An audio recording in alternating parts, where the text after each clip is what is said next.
oh my gosh, I work so hard and I like working hard and I'm still working hard. She suffers from such a rare disorder of being unable to just be a human. I mean, when I listen to Meghan, I am just reminded that there's nothing authentic there. You're never going to convince anyone that you're authentic. I'm working so hard. Is she really? Why does she struggle so much with humanity? I feel like it's pretty safe to say that Meghan Markle is like a pathological liar. She can't even act like herself. And she is exhausting. You are not a successful female entrepreneur. I can list more fails on both of my hands. She has done the world premiere episode of actually being on someone else's podcast. Meghan Markle Exposed, raw, unfiltered, and totally unscripted, or so they want you to think. Her appearance on the Jamie Kern Lima Show is being called her realest ever. But is that the full story? The Duchess ditched the glam, tossed the script, and promised to bare her soul. But what's the real agenda behind this vulnerability tour? A rebrand? Damage control? Or something else? It wasn't just a podcast. It was a performance, with every whisper and tear feeling strategically planned. So, is this the real Meghan or another media masterstroke? The internet's divided, and you're about to find out why. I'm so grateful you're here. Yes. It's gonna be fun. Hi, crew. You made me cry. Good thing I have no makeup on. You look so pretty. I have not done a show with no makeup since my 1,000 QVC shows. Do you think I have? I've never seen someone that struggles to just give us one strip of authenticity. I just feel like at this point, she's gotten a lot of opportunities to tell us something interesting. You're dying to tell us stuff, but none of it has any substance to it. But the internet is going up in flames, torn between two camps. Is this a rare, unfiltered peek into Meghan's soul, or just another episode of the Meghan Markle image machine? Skeptics aren't buying the waterworks, those teary-eyed pauses, that flawless authenticity. Critics are calling it a perfectly polished PR stunt dressed up as vulnerability. Social media is in meltdown mode, with users blasting the whole thing as emotional theater, crafted, rehearsed, and timed to hit just right. Thank you for trusting me with your first ever podcast and with your friendship. Yeah. Means a lot, Jamie. Thank you. Yeah. I'm a very accepting person. Truly, I want to like something about her. I'm searching for something to like about her, and it's so hard. Users on X are calling it a full-blown sympathy performance, slamming Meghan for faking raw emotion to push her brand. Critics are dragging up archetypes, her unfiltered podcast that turned out to be anything but. So now the question is louder than ever. Is this Meghan unplugged, or just another carefully crafted illusion wrapped in faux vulnerability? You know, she also had to tell us at the Time 100 thing that she's the happiest she's ever been. How many people do you know have to convince you that they're the happiest that they've ever been in their life? This is all just Meghan Markle's stage. We're expected to buy it. She wants us to believe that she went from being a D-list actress from a show that nobody that I know watched, Suits, okay, to becoming Martha Stewart in 3 years. This is totally authentic. Meghan got personal, talking about her new lifestyle brand as ever and life as a mom. The headline moment, she revealed she writes nightly emails to her kids. But when she read one of those letters aloud, it felt more like a scene from a scripted drama than a private mom moment. So beautiful. Oh, I wasn't expecting that one. Sure you were. Yeah, they're just it's just so great. This is why it's so nice to not have makeup on. Thank you. The one thing she is dying to sell to us is relatability. The one thing she is dying for more than anything is for us to love her. And she can't get it across the finish line. The Daily Mail quoted royal expert Alexander Larman, calling Meghan's tearful moment despicable and pathetic, a desperate grab for relevance. On X, users called her emotions crocodile tears, pointing to the flawless delivery and no makeup look as signs of a staged act. Even the host, Jamie Kern Lima, got dragged, accused of acting robotic and overly scripted, turning the whole thing into a Meghan worship session. You know, Meghan, how are you? And are you okay? That's so kind. I am. I'm better than okay. How are you? I know you always make it about me. Your husband just shared publicly, I'm so happy for my wife and fully support absolutely everything she's done and continues to do. When did he say that? This week. It's everywhere in the press. Yeah, it's beautiful. That's sweet. Harry, again, find your balls wherever they are. Find them. The Vulnerability Act? Not everyone's buying it. Megyn Kelly slammed Meghan as a malignant narcissist, cashing in on her royal ties for pity points and clicks. Social media's roasting her, making jokes about vision boards with Harry's face, and counting how many times she says me in one interview. And the real bombshell? Rumors say Meghan had her sights set on Harry long before they met, plotting her royal rise like it was all part of the plan. But she said she was in the trenches. She alludes to being in the trenches when she was in the British royal family. Girl, you lived in a castle. Like, you got a princess title. UK outlets like the Daily Telegraph didn't hold back, torching the podcast as cringeworthy and nauseatingly self-obsessed, claiming Meghan's ego completely eclipses any real substance. Let's not forget, Meghan stormed into the podcast world in 2020 with a flashy $20 million Spotify deal promising inspiring content. What we got?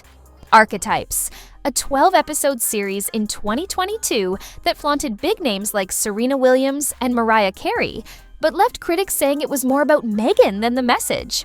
It flopped. It flopped really hard despite Spotify trying to push it, and they realized that these two don't really want to work, okay? But the glow didn't last. The backlash hit hard, with critics slamming the show as self-indulgent fluff. Olivia Petter from The Independent took it further, branding it the most self-congratulatory 57 minutes of audio you'll hear all year. For a podcast meant to empower, many felt it was just Meghan spotlighting Meghan. Spotify, I think, ended up canceling the rest of their deal. There was no use. There was no money in it. What happened to Spotify? The critics were horrible about With Love, Meghan. You sold inventory that you didn't have on asever.com. People are still waiting for their refunds. Over on X, the criticism was savage, some blasting it as woke nonsense with Meghan talking about nothing but Meghan, while a few Reddit fans grudgingly acknowledged the feminist themes, but admitted it felt painfully staged. The verdict? Spotify pulled the plug in June 2023, ending the $20 million deal that promised so much but delivered far less. What was up with the no makeup? That had to be an intentional That's move. another thing. And it's bullshit. She had the hair blown out. It was perfect. I do not believe that she was makeup free there. She didn't have eye makeup on, which is a different thing. But that's her being relatable, Dave. Yeah, She's right. relatable, The intentional you see? relatable. Yeah. Editing all the time-coded notes for season 2 of With Love, Meghan, and then being in edits for the podcast and being a mom and a wife and a friend. Yes, the work ethic must just be grueling, writing social media captions, deciding what she's going to wear. Meghan's barefaced sweatpants look was sold as a daring break from royal perfection, but some aren't buying it, calling it a classic PR stunt. Fans are roasting the no-filter branding, accusing her team of carefully crafting that effortless glow for peak relatability. But let's be real. How relatable is someone constantly talking about how amazing they are and how everything they touch turns to gold?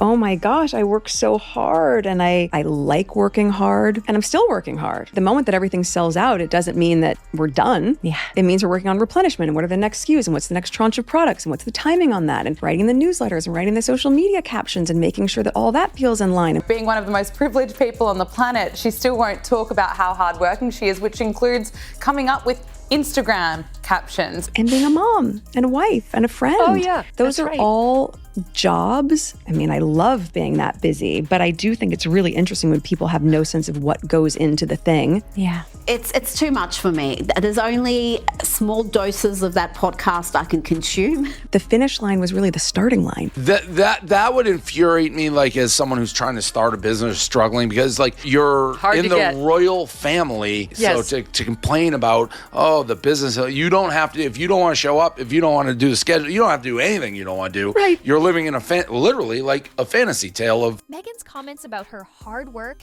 have set off a firestorm. She detailed her packed schedule, product launches, social media, Netflix editing, and balancing family life. Then complained that no one sees the effort. Critics slammed her for the tone-deaf, poor me routine while living a life most can only dream of. Does she work hard? Well, according to their tax documents, they work 1 hour a week. I think it did It's very just too well painful. lasting that long. I mean, it is so. That is enough to make you go to the toilet. I've got to say, you know, it is revolting.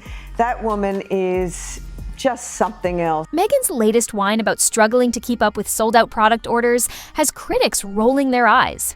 As expected, host Jamie Kern Lima showered her with praise, gushing over how her projects are blossoming. But Megyn Kelly and Dave Portnoy weren't buying it. They called her complaints tone deaf, pointing out that her royal privilege and endless resources make her struggles completely unrelatable. Portnoy fired back, saying, "She can't fail. Unlike most entrepreneurs, she's got a luxury safety net that most of us could only dream of." I can't have someone marry into the royal family and be like, woe is me, of all these attention or whatever you're getting from being, it's no kidding. It's the royal family. I can't believe I'm not getting paid for this. Yeah, all this stuff. And then didn't they renounce their royalty, but they still want the royalty? Megyn Kelly doubled down, calling Meghan's hard work narrative a calculated victim act. Users on X echoed her, quoting Meghan's "I work so hard" line, letting Kelly rip it apart as just another sympathy play. Talking about how hard it is to be a working mom. Most of the working mothers in America do not have help. Exactly right, exactly right. Here today for such an exciting conversation that I promise you is going to fill your soul today. Even host Jamie Kern Lima wasn't spared from criticism. The Royal Rogue, a YouTube commentator, called her delivery cringeworthy with a cheerleader-esque pitch that seemed as scripted as Meghan's emotional outbursts. The host. What's happening with her? If people didn't know who was who, The and weird, the expression, yeah, it was between two ferns. Yeah. Lima's over-the-top praise for Meghan's authenticity and hustle felt forced to many, like she was playing the role of a hype woman in a perfectly orchestrated show. Jamie then talks like this, and what I love are grown women who talk like this, like they just injected some helium and everything's okay, there's that. Today is an episode of the Jamie Kern Lima Show unlike any episode we have ever done. One viewer pointed out that it felt like both were following the same PR script, with Lima constantly matching Meghan's emotional moments with over-the-top reactions, turning the conversation into a well-rehearsed act. And the interviewer, "Are you more in love now than ever?" Like, I'm sure that Meghan wrote all these questions. And then "he's a fox." Like, girl, again, I think you took a time machine back to 2006. We're hearing Meghan tell her friend Jamie, or Jamie talk about Meghan, and telling us that Meghan, by wearing a brand of jeans, has gotten women out of human trafficking. Okay. X-user slammed Lima's over-the-top enthusiasm, claiming it turned the episode into a performance rather than a genuine conversation. The verdict? Lima's try-hard sincerity might be just as calculated as Meghan's no-makeup glow, leaving listeners cringing at their synchronized act. Or maybe this is just how billionaire women do authenticity. Girl, you lived in a castle. Like, you got a princess title. People were falling at your, people would run your bathwater for you. I mean, I could list the perks. I could list them forever. Her Netflix show just couldn't catch a break. No matter how hard they tried, it seemed like the project was doomed from the start. And essentially, the series is about her inviting her friends and famous guests to a beautiful California estate, which is where she cooks and she gardens and she hosts trips. I guess now she's going to be Martha Stewart. Celebrity chef Jameson Stocks, who has cooked for King Charles, lit up the internet when he blasted Meghan's Netflix series as terrible and painful to watch, criticizing its slow pace and flat energy. Stocks, 41, even admitted he turned down a consulting offer from Netflix, sensing the show would come across as inauthentic and staged from the get-go. Let's make a show. Let's go. Stocks told the New York Post that Netflix sent him a lawyer's letter threatening legal action, which he dismissed as nonsense, doubling down by saying, "I don't think she can cook." He also urged Meghan to return to acting, calling her quite a good actress. Netflix denied the legal threat.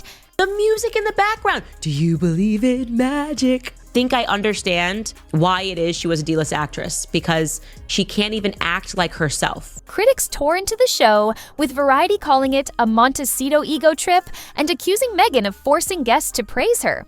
The Independent labeled it gormless and narcissistic, mocking moments like Meghan referring to a cake as she and whispering, "Good night, sweetheart," to it before it went into the oven.